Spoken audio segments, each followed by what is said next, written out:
kasalukuyan niyo pong napapanood ay ang ating National Emergency Operations Center sa Fort Magsaysay sa Nueva Ecija.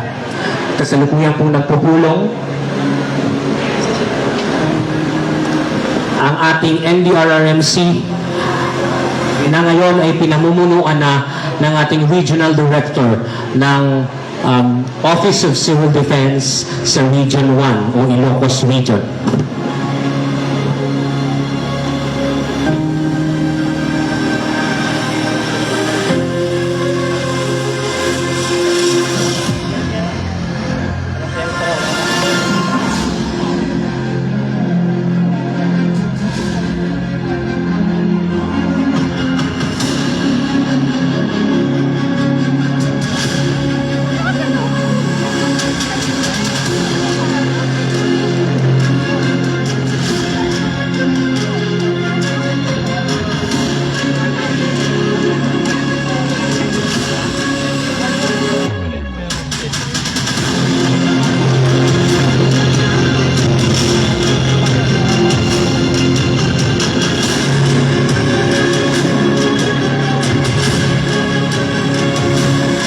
Dahil activated na po ang Harmonized National Contingency Plan,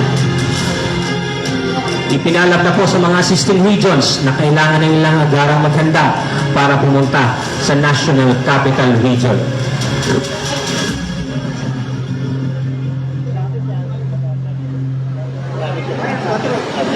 Matapos bumukontak ng National DRRM Council sa Fort Magsaysay ang ating mga assisting regions, narito po, panoorin natin ang simulation exercise ng paghahanda ng isa sa mga assisting regional Disaster Risk Reduction and Management Council o RDRRMC.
Sa Metro Manila, kasi na first pre-augmentation.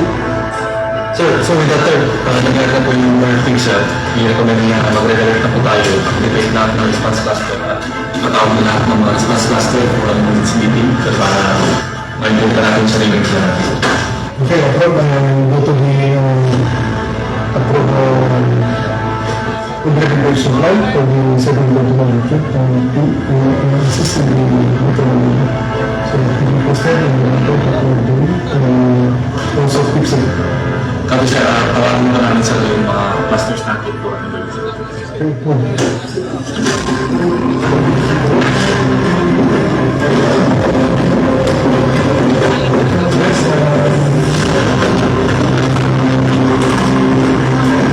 Dapat natin yung ating response. Tawagan na natin yung mga wasi, yung ating recommendation para sa ating response operation sa Metro Manila. So, kali tawagan natin yung mga response clusters, mga region, gawa na natin yung mga memorandum for issuance and then kasunod natin yung certificate of order. So, base sa ating situation, ito yung mga kailangan natin gawin. So, ito naman natin na sa ating implementation plan, kailangan tawagan mga response clusters para makuha natin yung mga resources para sa regular, sa activation mga RFP, sa RTNA, at sa pag-request ng ating CSRDs, to help sa research ng life and need and coordinating the agencies para mga parang dito na yan. So, matuloy na natin sa sumunod natin.